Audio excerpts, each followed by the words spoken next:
Good morning, and thank you so much for coming.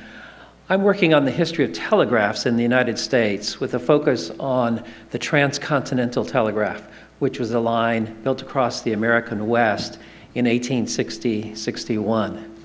One of the challenges of this project is that many variables were changing at the same time. Many variables changing at the same time.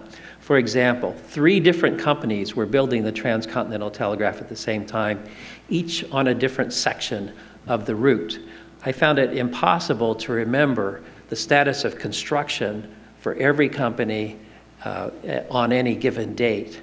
So I realized it would be important to have a good set of maps to help me understand what was happening and to help me explain to readers of the book that's going to result, to help the readers understand as well. I envisioned a digital map so that I could incorporate a time slider that would enable me and other people to see how things were changing over time.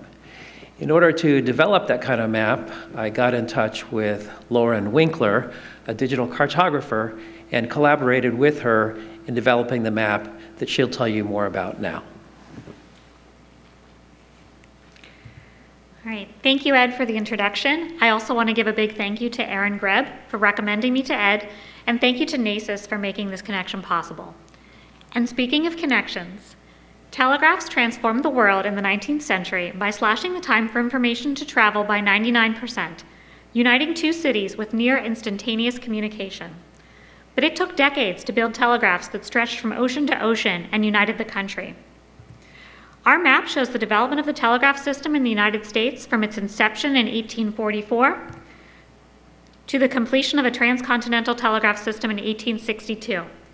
We've created what we believe is the first born digital map of a telegraph system anywhere in the world. The history of telegraphs is a complex story, with many companies building lines at the same time in multiple places. When Ed first reached out to me 2.5 years ago, he was looking for an interactive map showing when and where telegraph stations and lines opened. Visualizing the information would aid him in writing a book on the development of the transcontinental telegraph and help him communicate his findings. Our initial challenge was to create a data set of stations, lines, and companies. If anyone has created a complete list of telegraph stations from 1844 to 1862, we have not found it. So we created our own data assembled from books, newspapers, and historic maps. The best book summarizing information about companies and stations in narrative form was an industry history written by an early telegraph manager. But stations in many towns were not included in that book, so we had to rely on other sources. In the late 1840s, the early days of telegraphy, newspapers and journals published useful lists of stations. Such lists became rare in the 1850s, and maps then seemed to be the main way Americans identified station locations. One of the best maps was this 1853 version of stations and lines. Maps seemed to go out of fashion in the late 1850s, probably because many cities, towns, and villages already had stations. Throughout the process, newspapers would often identify when a station would open and possibly the company involved with the station, and city directories would list all of the stations in their city and list the addresses for those stations. We compiled data from all of these sources into a spreadsheet and then onto a map. Stations in the East were usually downtown, close to financial centers like Wall Street and close to newspaper offices. Even today, many newspapers are still called the Telegraph. If there were multiple offices, they often shared a building or were within a block of each other. If we had an address or other specific location for a station, we could use Google Maps or Sanborn Maps to locate it.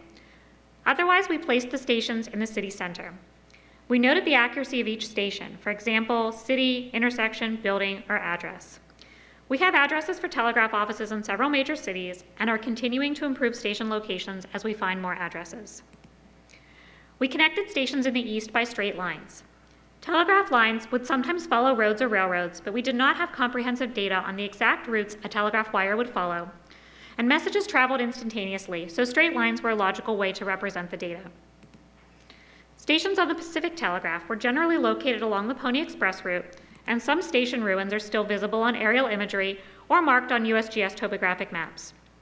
Unlike their counterparts in the East, Western stations were in remote areas, so we relied on past research like work conducted by the National Park Service when they established the Pony Express National Historic Trail. We currently have over 1,100 telegraph stations in our database. The list is not exhaustive, but it is representative. Once we had a reasonably complete list of stations and lines, we began work on the web application. The Homestead Hebrew Maps leaflet application that I shared at NACIS in 2019 alongside Tammy Hepps already included several of the features we needed in this application, including a time slider, search, and info panel, so I used it as the starting point for our telegraph map. Early on, it became clear that we needed a historic base map. Off-the-shelf base maps, even those like Esri's modern antique base map that look old, still have today's cities, highways, and landmarks.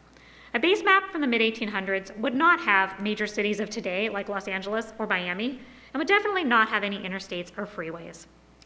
Printed maps from the 1800s have the right cities and roads, but would introduce too much clutter and obscure the telegraph network. We needed to build a custom historic base map with the cities, roads, and railroads that existed as the telegraph was being constructed. The look of Esri's modern antique base map was ideal, but I needed to remove all of the modern layers like states, cities, roads, and points of interest. In their place, I would add historic states and territories, the 100 most populated cities from the 1840 to 1860 censuses, a few other cities important to the telegraph network, 1880 streets from John Logan at Brown University, and historic railroads from Jeremy Attack at Vanderbilt University. Unfortunately, we only have the 1880 streets, so that data does not change over time. The remaining layers, states and territories, cities, and railroads, do change with the time slider, so these are shown as separate layers. At a nationwide scale, notice how the major cities, states, and territories change from the 1840s to the 1850s, when places like Chicago and St. Louis appear on the map, to the 1860s, when San Francisco is now a major city. By 1862, when the transcontinental telegraph was completed, the Confederate States had seceded, and these are shown with a hatched fill. With the telegraph network and historic base map in place, let's now take a look at some of the key features of the map. When you first arrive at our map and close the introduction, you will see the first telegraph line in the U.S. between Washington, D.C. and Baltimore when it opened in May 1844. Start by scrolling down on the sidebar. It explains telegraph history in 6 phases. As you scroll, the map automatically changes its scale and location to illustrate each phase. The first phase shows the experimental line between Washington, D.C. and Baltimore. Subsequent phases connect northeastern cities, join the rest of the East, build a network in California, create 6 regional monopolies in the East, like Western Union, and finally complete a transcontinental telegraph system. Drag the time slider left and right to see how the telegraph network evolved. In September 1845, there was still only one line, the original line between Washington and Baltimore. Notice how the base map labels the most populous cities in 1840. As you drag the slider, you can see the status of the telegraph network in any given week.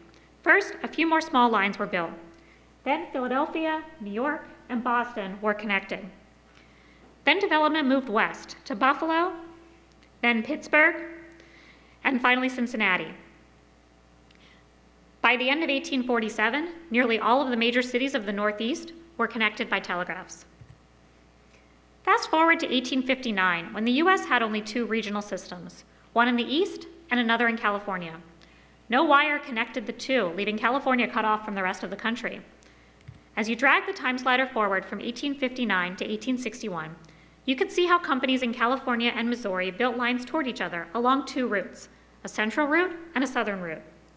In this race to connect California with the East, the central route won out, meeting at Salt Lake City in October 1861. The southern route got as far as Los Angeles in the west and Fort Smith, Arkansas in the east.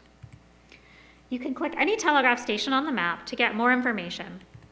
You can also search for any telegraph station by city, then click a company name and opening date to zoom to it, move the time slider forward to its opening date if necessary, and get more information including the original address if available and any attachments such as newspaper clippings, floor plans, and images. We currently have about 70 attachments, including station images and photos like this one from Horse Creek, Nebraska Territory, floor plans from Colorado State University Library like this one from Rocky Ridge, Nebraska Territory, ads from city directories like this one in San Francisco, and newspaper clippings from newspapers.com like this one announcing the first telegraph line in Arkansas. Since one newspaper article can refer to multiple stations, and one station can have multiple newspaper articles and attachments, we chose to represent this data via a many-to-many relationship to reduce data duplication. The map includes several reference layers, including mail routes such as the Pony Express and Butterfield Overland Mail that were used to deliver messages before the telegraph was completed, Native American territories from nativeland.ca, elevation and major rivers, average annual precipitation, and various georeferenced historic maps to provide a broader historical perspective. One important reference layer shows Native American land titles. Native land titles were changing as telegraphs emerged. Using time series data from Claudio Sant of the University of Georgia, the map shows brown areas where Native Americans still held title, and light areas where they had lost title. As you scroll through time, you can see how Native American lands were ceded to the federal government. In 1862, the telegraph crossed lines still owned by Native Americans in Nevada and Utah territories, and the Army used the telegraph in wars against Native Americans. Telegraphs helped the U.S. expand at the expense of Native Americans. As the transcontinental telegraph was connecting the West, the country was being split from north to south. In May 1861, about a month after the Civil War broke out, the South organized their own telegraph line and severed all connection with the North. As you can see from these examples, the telegraph played an important role in American history. Since we released the map in May, we've heard from people researching the history of wire insulators, the use of telegraphs in elections, and the use of telegraphs in the California Gold Rush. We're delighted to see how scholars are now using our map as a way to study interconnected aspects of American history, where the telegraph is one piece of a larger story. The map is freely available at telegraph.library.cmu.edu. We encourage you to visit it and learn about telegraphs in your own city. We also hope that this moves the cartographic and academic communities forward in establishing an authoritative data set of historic reference data, the way Natural Earth does for modern reference data, and that it encourages continued improvement in the ways historic data can be mapped. We are continuing to expand the mapped telegraph network and add new functionality to the site. If you have any suggestions, we would love to talk to you after the session. Thank you.